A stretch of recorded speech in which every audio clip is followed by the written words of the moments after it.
안녕하세요. 전 수원에 살고 있는 40대입니다. 결혼한 지는 올해로 9년 차가 되었지만 저희 부부에게 아기는 없어요. 제 모든 사연을 여러분들께 천천히 들려드리려고 하는데 이게 뭐라고 이렇게 떨리는지 모르겠습니다. 그럼 천천히 여러분들께 제 사연을 들려드리도록 할게요. 저는 남편과 20대에 만났고 3년 정도 연애를 하다 결혼했습니다. 처음 남편과 결혼할 때만 해도 제게 무슨 일이 벌어질지 몰랐어요. 꼭 결혼을 한 후 불행해졌다고 말하고 싶진 않지만 또 그게 아니라고 말할 수도 없기는 합니다. 남편과 저는 아이에 대한 로망이 컸던 부부예요. 로망이라는 표현이 조금 그렇지만 저희 부부를 닮은 아이 딱 둘만 낳아서 헌신하며 키울 준비가 되어 있었죠. 그러나 현실은 그렇게 호락호락하지 않았습니다. 결혼하고 한 2년 동안은 소식이 없어도 아직은 젊다는 이유 하나로 시간을 두고 기다렸어요. 2년이 지나고 나니 점차 불안해졌고 그때서야 병원을 찾은 저희 부부에게는 충격적인 소식이 들렸습니다. 제 몸에는 아무런 문제가 없다는 거죠. 그렇다면 혹시 남편에게 문제가 있냐는 제 물음에 주치의는 차마 선뜻 말을 하지 못하고 머뭇거리다 말을 했습니다. 저희 남편이 무정자증이라 아이 갖는 건 쉽지 않을 것 같다는 거죠. 한마디로 그냥 포기하고 살려는 말인데 상상도 못했던 일이라서 그런지 너무 아프더라고요. 어떻게 이럴 수 있는지 말도 안 된다며 정말 확실하냐고 묻고 또 물었습니다. 그 이후에 다른 병원도 여러 곳을 갔지만 모두 같은 소견을 말씀해 주셨고 포기를 해야 했어요. 남편은 제가 얼마나 아이를 원했는지 잘 알고 있었기에 허무함에 빠져있는 저를 보며 힘겨워했습니다. 여보, 정말 미안해. 내가 뭐라고 말해야 할지 정말 모르겠는데 솔직히 나도 지금 너무 충격적이라 생각 정리가 쉽지 않네. 그렇겠지. 근데 나도 그래. 예상치도 못한 얘기를 들은 거라 막막하고 답답해. 대체 이걸 어떻게 받아들여야 할지 나 솔직히 잘 모르겠어. 우리가 아이를 얼마나 원하는지는 서로가 너무 잘 알고 있잖아. 특히 당신은 정말 아이를 원했는데 감히 내가 그런 당신을 붙잡고 있는 게 맞나 싶어. 정말 원치는 않는다는 이 말도 이기적인 거 아는데 당신이 원하면 놔줄게. 그렇게 무책임한 말이 어딨어. 그렇게 말하면 뭐 멋있어 보일 줄 알아? 적당히 좀 해. 지금 내 속은 속이 아닌데 당신 혼자 그렇게 멋진 척하고 내가 너를 위해 놔줄게 이러면 뭐가 해결이 나니? 정말 싫지만 당신이 원하면 놔주는 게 맞다고 생각해. 그래? 그럼 당장 이혼하자. 내일 바로 서류 제출하자. 여보, 자신도 없으면서 왜 그딴 말을 함부로 해? 어떻게 해결할지 대화를 해야지. 당신 혼자 그렇게 말하면 뭐 속이 좀 편하니? 시끄럽고 아이 없어도 살 수 있도록 서로 노력을 해보자. 둘이 좋아서 결혼한 건데 아이를 낳을 수 없다고 이혼하는 건 너무 말도 안 돼. 정말이야? 고마워 여보. 내가 평생 잘할게. 남편과 저는 갑작스럽게 닥친 이 상황을 현명하게는 해결하지는 못했지만 그래도 나름대로 해결하고자 노력은 했습니다. 남편은 저를 위해서 놔주고 싶다는 말을 했지만 그 말조차도 저는 모순이라고 생각을 했죠. 또 아이를 낳을 수 없다는 이유로 그렇게 사랑해서 평생을 함께하기로 결심한 저희 부부가 헤어지는 건 웃기잖아요. 결국 그렇게 원했던 아이는 품에 안아보지도 못하게 되었지만 남편과 함께라면 문제도 아니라고 생각을 했습니다. 그렇게 남편과 새로운 인생을 맞이하게 되었죠. 양가의 이 사실을 말씀드리는 게 솔직히 쉽지는 않았어요. 그치만 결혼한 지가 꽤 지났는데 아이 소식이 없으니 시댁에서 닥달을 하는 상황이었습니다. 너희는 결혼한 지가 언젠데 아직도 애 소식이 없냐? 부부 사이가 안 좋니? 네? 아, 그런 건 아니고 저희가 다 계획이 있어요, 어머님. 그 계획이 대체 뭐길래 여태 손주를 안겨주지도 않냐고, 어? 말을 해줘야 알지. 요즘 손주를 혼수로 해오는 며느리도 많던데 너는 어찌 나이가 점점 들어가면서 애 낳을 생각이 없는 거야? 엄마 그만 좀 해. 이 사람한테 얘 때문에 스트레스 주지 말라고. 다 사정이 있고 이유가 있으니까. 그니까 그 사정이 대체 뭐냐고. 뭐길래 몇 년째 애를 못 낳고 있는 거냐고. 내가 딱 보니까 미령이 너 애 못 낳지? 몸에 뭐 문제 있지? 이래서 결혼 전에 검사도 싹 해보고 그러라더니 너 하나 믿고 그냥 결혼시켰는데 이게 뭐냐 어? 엄마 그런 거 아니라고 했잖아. 그만 좀 하시라고. 뭘 아니야. 그럼 왜 솔직하게 말을 못하는데? 어디 말을 해봐. 여보, 그만해. 당신 지금 너무 흥분했다. 어머님 답답하실 거 아는데 저희가 말을 못하면 그만한 사정이 있지 않을까요? 이해 좀 해주세요. 때가 되면 어련히 알아서 말씀드릴 테니까. 에라이 썩을 거사. 시집와서 애도 못 낳는 게 입만 살아서 나불거리는 꼴하고는 다 필요 없다. 다 필요 없어. 시모는 늘 이런 식으로 손주를 안겨주지 않는 저를 무척이나 미워했어요. 그러면 늘 가운데 있는 남편이 더 흥분하고 분노해서 시모에게 뭐라고 했지만 저러다 무정자증 얘기가 나올까 노심초사했습니다. 솔직히 시댁에 말하는 거야 상관은 없었지만 손주를 애타게 기다리시는 친정집에 알리는 게 쉽지 않았어요. 시댁에서 이 사실을 알게 되면 친정집도 알게 되는 건 시간 문제라고 생각했으니까요. 어쩌면 저희 부부가 선택을 잘못한 걸 수도 있습니다. 처음부터 깔끔하게 말씀을 드리고 기대조차 못하게 하는 것도 나쁘지 않았죠. 그렇지만 그 말을 하기까지 입이 쉽게 떨어지지 않았습니다. 이 와중에도 시몬은 지인들 며느리와 저를 수없이 비교했고 모자르고 부족하다며 저를 탓하고 욕했어요. 이런 이유 없는 욕을 들어도 전 참았습니다. 제가 이렇게 욕을 먹고 있으면 남편이 더 힘들어했고 그 사람 속이 아니겠다고 생각을 했거든요. 그러다 결국 폭발하는 사건이 벌어졌습니다. 시모가 시댁으로 오라고 저희 부부를 불렀고 단순히 저녁을 먹으러 가는 건 줄 알고 갔어요. 그런데 그곳에는 시모의 가장 친한 지인과 지인의 며느리 그리고 며느리의 4살짜리 아들과 이제 막 2돌이 지난 딸이 있었습니다. 뭔가 딱 보자마자 느낌이 좋지 않았어요. 어렵게 식사를 시작했는데 아니나 다를까 무겁고 불편한 분위기가 이어졌죠. 실물이 훨씬 미인이네. 사진으로 보다 이렇게 보니까 왜 연예인 보는 것 같고 신기하다. 아, 네. 감사합니다. 석준아, 너는 이렇게 예쁜 와이프가 있는데 왜 애를 못 낳니? 와이프가 이렇게 이쁘면 밤에 잠이 와? 절대 안 올 것 같은데 우리 며느리는 봐라. 터울 딱 좋게 아들 하나 딸 하나 이렇게 낳아주는데 얼마나 이쁜 줄 알아? 그러니 내가 우리 며느리를 머리에 이고 살잖니. 아우 이모 그런 소리 할 거면 그냥 갈 거예요. 불편하니까 하지 마세요. 이러려고 왔구만. 오랜만에 봐서 반가웠는데. 너희 엄마가 오죽 답답하면 우리를 불렀겠냐. 이유가 있으면 무슨 이유인지 말을 해줘야지. 이유도 모르고 몇 년을 기다리는 심정은 너희들이 알기나 해. 우리 나이 되면 밥 한 번에 먹어도 자식 자랑이 아니라 손주들 자랑이라고. 근데 맨날 거기서 너희 엄마만 입도 뻥끗 못하고 있다가 왜 아직도 소식이 없냐는 말에 기가 팍 죽어있는데 너희들이 알기나 해? 그렇죠. 아무래도 속 상하시죠. 그런데 저희도 힘들고 속상해요. 한두 번도 아니고 이렇게 압박받을 때마다 너무 힘들거든요. 거기다 며느리분까지 모셔서 저희 보란듯이 이런저런 만드는 것도 스트레스예요.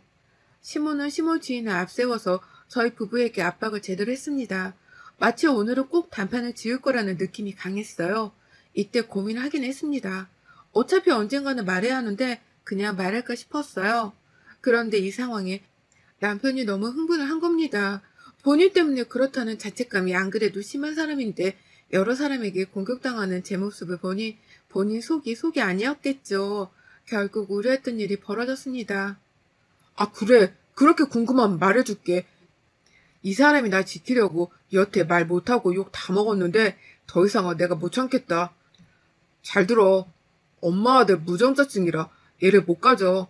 이 사람은 너무 건강한데 내가 애를 못 갖는데 그래서 이혼하자고 했었어. 얼마나 애를 원했는지 잘 아니까 너무 미안해서 이혼하자 했는데 내 손 꽉 잡아준 게 바로 이 사람이야. 그러니까 제발 그만 좀 하시라고. 뭐라고? 석준이 네가 왜 무정자증이야? 그 병원 오진 않냐? 병원에 한 10군데는 더 가본 것 같아. 믿기지 않아서. 근데 다 똑같이 말하던데 애 못 낳는다고. 애 없이 사는 거 나도 생각해본 적 없지만 이 사람도 똑같아. 근데 나 하나 믿고 어려운 결정 해준 사람한테 왜들 그러냐고 대체. 여보 그만해. 제발 그만하라고. 뭘 그만해. 더 이상은 나도 못 참아. 이제 사실 알았으니까 더 이상 이 사람 잡들이 하지 마. 아니 오히려 고마워야지. 아들이 이렇게 부족한데 끝까지 곁을 지켜주겠다는 사람이니까 알겠지 엄마? 그리고 이모도 그래. 우리가 보고 산 지가 몇십 년이라고 해도 이런 애매한 문제에 며느리의 손주들까지 앞세고 그러는 거 아니야. 아이고, 이게 뭔 소리야. 말도 안 돼. 네가 뭐가 부족해서 애를 못 가져. 난 인정 못해. 너 지금 미령이 저 썩을 거다한테 문제 있는 건데 네가 대신 감싸주려고 말하는 거지, 어? 나랑 손잡고 병원 와, 그럼. 그리고 이 사람한테 썩을 것이라고 함부로 말하지 말고. 엄마는 진짜 최악이야, 최악. 그렇게 남편을 심호로 완전 뒤집어 놨고 심호 주인과 며느리라는 사람은 소리도 없이 조용히 나갔습니다. 눈물이 하염없이 흐르더라고요. 그맘때쯤 한참 울다가 이내는 훌훌 털어버리자며 괜찮아진 줄 알았는데 오랜만에 묵고 살다 마주한 현실 앞에 다시금 무너졌습니다. 심호는 끝까지 믿을 수 없다고 현실을 부정했고 남편과 병원 여러 곳을 다닌 후에야 사실임을 믿었어요. 그 후 제게 연락조차 하지 않았습니다. 그렇게 저를 잡들이 했는데 아무래도 민망하긴 하겠죠. 저 역시 오히려 그게 편하고 좋아서 딱히 연락하지 않았습니다. 다만 저희 친정집에 말하는 게 쉽지 않았어요. 어차피 이렇게 된 거 언제고 분명 알게 될 사실인데 적어도 제 입으로 상황을 말해주는 게 맞다고 생각을 해서 전 친정집에 가서 말했습니다. 엄마, 아빠, 놀라지 말고 들어줘. 사실 우리 얘기 못 가져.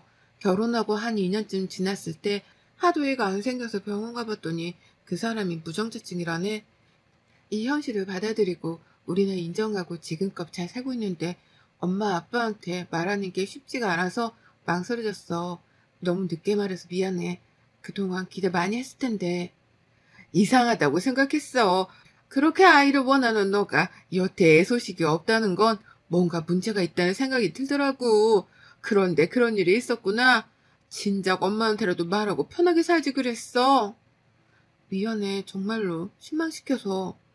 그게 왜 실망이야. 내 딸이 행복하면 그만인 거야. 우리는 걱정 말고 너희 부부만 잘 살면 돼. 생각보다 친정에서는 이 문제를 잘 받아주셨습니다. 모든 걸 다 공개하고 나니 오히려 속이 편하더라고요. 진작에 공개할 걸 그랬나 싶었죠. 이후 저희 부부는 같은 취미로 하려고 노력하고 있었고 또 지인들과 시간을 많이 보냈습니다. 아이가 없어서 슬프기도 했지만 자유로운 삶을 살 수 있고 늘 신혼처럼 살 수 있다는 게 좋았어요. 함께 여행도 자주 다니면서 그렇게 세상을 느껴보고 누리면서 살았습니다. 그러던 중 오래도록 다닌 회사를 정리하고 다른 곳에 아직 준비를 하고 있었어요. 뭔가 너무 한 곳에 오래 있기도 했고 이직을 하려는 그곳이 제가 원하는 느낌이 있던 곳이라서 욕심이 났습니다. 이직 준비를 하면서 시간이 많이 생겼죠. 이때 그동안 못했던 부모님 모시고 여행도 다니고 막 그랬어요. 너무 좋아하시는 모습을 보니까 죄송하더라고요. 진작에 모시고 여행도 다니고 할 것을 왜 이제서야 했나 싶었습니다. 그런데 이직을 하려고 한 그곳에서 결과가 좋지 않게 나왔고 우울했어요. 남편은 우울해하는 저를 보면서 이참에 쉬어가는 것도 좋겠다며 다급히 하지 말고 천천히 좋은 곳이 나올 때까지 쉬면서 생각을 해보라고 했죠. 생각해보니 한 번도 쉬어본 적이 없었던 저는 남편의 말을 긍정적으로 받아들였고 꽤 긴 휴가를 느껴보게 되었습니다. 그간 정말 해보고 싶었던 게 혼자 여행을 다니는 거였는데 남편이 허락을 해줘서 국내지만 이곳저곳을 누비며 여행을 다녔어요. 생각보다 아름다운 곳도 많았고 복잡하고 머리 아프던 일들도 모두 잊혀지는 듯 심신안정이 되었습니다. 딱 한 달을 그렇게 여행하고 돌아오겠다고 했으나 막상 여행을 하니 두 번 다시 없을 기회 같아 놓치기 싫었고 한 달을 더 연장했어요. 주말이면 중간중간 남편이 제가 있는 곳으로 와서 함께 놀다 가기도 했습니다. 제가 이렇게 행복하게 지내는 걸 보신 엄마께서는 큰 선물을 주셨어요. 재밌게 지내고 있어? 아픈 곳은 없고? 응, 너무 행복해. 우리 엄마랑도 나중에 한번 와보고 싶은 곳들이 너무 많아. 내가 다 기억해둘게. 하나씩 같이 와보자, 엄마. 그래, 미령아. 엄마가 통장에 1,000만 원 보냈어. 뭐 엄청 큰 돈은 아니지만 이번에 갯돈 탄 건데 그거 너 써. 그동안 아이 문제로 수고를 많이 했을 건데 이거라도 엄마가 선물 주고 싶어서.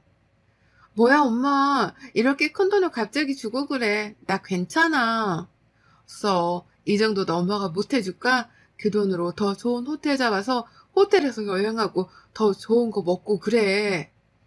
엄마께서는 딸인 저에게 모처럼 여유를 즐기는 이 상황에 더 행복하게 바라는 마음으로 갯돈을 통으로 주셨습니다. 너무 감사했죠. 이 사실을 남편에게 말해줬고, 물론 금액은 말하지 않았어요. 엄마가 세상에 개돈 받은 걸 나한테 보내줬더라고. 여행하면서 더 좋은 곳에서 먹고 자라고 하면서 근데 너무 아까워서 못 쓰겠는 거 있지. 아유, 딸 사랑이 역시 엄마인가 보다. 그런 엄마가 있어서 좋으시겠어요, 이미령 씨. 이참에 장모님 말씀처럼 돈 아끼지 말고 좋은 곳에 가서 먹고 자고 해봐. 너무 아끼면서 여행하면 아쉬움이 남는다, 당신. 그러려고 시간도 얼마 안 남았는데 이제는 호화로운 여행을 즐겨볼까 봐. 이렇게 믿고 보내주는 남편의 갯돈 쥐어주며 여유롭게 여행하라는 엄마까지 있으니 나 너무 행복하다. 이게 다 당신 복이야. 당신이 그만큼 잘하니까 돌아오는 거지. 남편과 친정엄마 덕분에 너무 행복하게 여행은 마무리했습니다. 그렇게 다시 현실로 돌아와서 취직을 했고 예전과 똑같은 일상을 보냈어요. 하루는 시모가 저를 따로 불렀습니다. 가분이 엄마 갯돈을 받아서 혼자 휴가를 다녀왔다며 제게 막 뭐라고 하는 거예요. 너 들어보니까 사돈한테 갯돈 받아서 혼자 휴가 보냈다며? 네 남편은 죽어라 일하는데 너 혼자 그렇게 돌아다니니까 좋디? 어? 좋았어? 네? 제 돈으로 여행한 거고 그 사람도 허락한 거예요. 중간에 엄마가 돈을 보내주신 거고요. 제가 제 돈으로 제 시간이 나서 휴가를 간 건데 왜 또 뭐라고 하세요? 왜 또 뭐라고 하냐고? 넌 그 말투 자체가 잘못된 거야. 사람 기분 더럽게 하는데 뭐가 있다니까. 너 지금 우리 아들 무정자증이라 애 못 낳는다고 무시하는 거 맞지? 네가 왕이라도 된 거 같냐? 웃기지 마. 웃기지 말라고. 대체 왜 그러세요? 정말. 그렇게 생각한 적도 말한 적도 없어요. 맞잖아. 그러니까 지 혼자 개돈까지 받아서 여행하고 다니지. 너 그 여행지에서 바람 핀 거 아니야? 어? 적당히 좀 하세요. 제발. 진짜 왜 그러세요? 그렇게 부럽고 배 아프면 어머님이 갯돈 들어서 여행을 가시던가 하세요. 제가 피해준 것도 없는데 왜 그러시냐고요. 잡들이나 하고 싶고 할 만한 이유는 없어서 뭐라도 이렇게 잡아서 괴롭히시는 건가요? 대단하시네요. 시모는 억지스럽게 저를 괴롭히기 시작했고 너무 힘겨웠습니다. 그러나 저도 참지 않고 대응을 했어요. 참아주고 눈 감아주니 끝을 모르는 시모의 행동이 너무 화가 났거든요. 그런데 정말 제 말에 시모는 자극이라도 받은 건지 갯돈을 들었다고 했죠. 남편에게 전해 들었고 저는 남편에게 신신당부를 했습니다. 갯돈 그거 신중하게 들어야 해. 우리 엄마야 오래도록 믿을 만한 사람들이랑 하시는 거라 문제가 없지만 개주가 들고 튀는 경우가 많거든. 그니까 당신이 제대로 알아봐봐. 그거 도망가면 잡기도 힘들어. 뭐 어련히 알아서 하셨겠지. 다 동네 분들이라고 하더라고. 그래도 혹시 모르는데 알아보지. 피해보는 사람 많단 말이야. 그래 뭐. 아시는 분들은 아시겠지만 갯돈 함부로 들었다가 손해만 보는 경우도 많거든요. 그런데 문득 시모는 왠지 손해볼 것 같다는 느낌이 강했고 저는 남편에게 신신당부를 했습니다. 갯돈을 받으면 명품백을 살 거라며 신이 나 있는 시모였고 네네라며 대충 대답만 해줬어요. 시모와 대화를 길게 하는 걸 별로 좋아하지 않아서 길게 안 했습니다. 시간이 흘러 그렇게 살다 한 반년쯤 흘렀을 때 시모에게 부재중 전화가 무려 14통이나 와 있었어요. 뭔가 좋지 않은 느낌이 들어 전화를 했습니다. 네 어머님 무슨 일 있으세요? 야, 내 돈 어쩔 거야? 어쩔 거냐고! 다짜고짜 소리치며 말하는 시모의 말에 어리둥절했지만 우선 퇴근하고 시댁으로 가겠다고 했습니다. 가분이 알아 누워있는 시모와 그 옆에 정색하고 있는 남편이 보였죠. 무슨 일이냐고 물어도 남편은 쉽사리 대답을 해주지 않았습니다. 한참 누워있던 시모는 벌떡 앉아서 말을 했습니다. 이게 다 너 때문이야. 개주년이 갯돈 들고 튀었는데 어떻게 책임질 거야? 내 500만 원 당장 돌려줘. 네가 물어내. 너 때문에 개 든 거니까 네가 물어내라고. 네?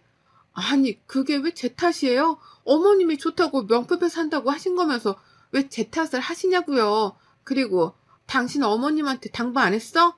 전 분명히 말했어요. 이렇게 도망가는 사람도 많으니까 꼭 제대로 알아보고 하시라고. 말하면 뭐해. 결과적으로 당신 때문에 걔 들어서 결국 돈 날린 건 맞는 거잖아? 그러기에 왜 해보라고 권유를 했어, 당신은? 내가 뭘 권유했어? 말 참 이상하게 하네? 본인이 좋다고 해놓고 이제 와서 제 책임으로 떠넘기는 것도 웃겼지만 남편의 행동도 웃겼습니다. 알고 보니 매달 50만 원씩 개주를 포함해서 총 10인이 개를 넣기 시작했습니다. 총 500만 원의 갯돈을 넣었죠. 개주가 갯돈으로 다른 곳에서 돈놀이를 하고 개주는 이자를 받았다고 합니다. 그리고 갯돈은 만기 후 한 달 뒤 돈놀이를 하던 곳에서 원금을 받아 나머지 사람들에게 갯돈을 분배하기로 했다네요. 누가 봐도 수상하고 이상한데 이걸 듣고도 한 시모가 문제가 있는 거 아닌가 싶었습니다. 결국 미루고 개주는 돈 들고 튀어버린 거죠.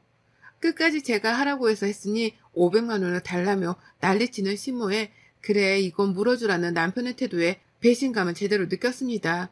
애를 못 낳아도 다 참고 견디며 살려고 했으나 그럴 필요가 없다는 걸 느꼈고 전 지갑에 있던 500원을 시모와 남편의 얼굴에 던져주며 말했죠. 예라이 어디서 이딴 것들이 다 있어? 야 최석준 얘 못 낳아도 그런 네가 불쌍해서 조용히 사라지고 있었더니 시간 지나니까 주제를 모르겠어? 땅에 떨어진 500원 주워서 네 엄마랑 과자나 사 먹어라. 염치도 양심도 없는 인간아. 그리고 당신 툭하면 나한테 욕하고 난리치는데 인성이 그런 식이니 누가 당신한테 돈을 주워주겠어. 오던 돈도 당신 인성 보고 놀라서 도망가겠네. 전 뒤도 돌아보지 않고 이혼했습니다. 붙잡고 또 붙잡는 전 남편에게 500원으로 싸대기를 맞기 싫으면 꺼지라고 했고 2번 다시 나타나지 말라고 하며 완벽히 정리를 하고 살고 있답니다. 여러분의 생각은 댓글로 남겨주세요. 오늘도 시청해 주셔서 정말 감사합니다.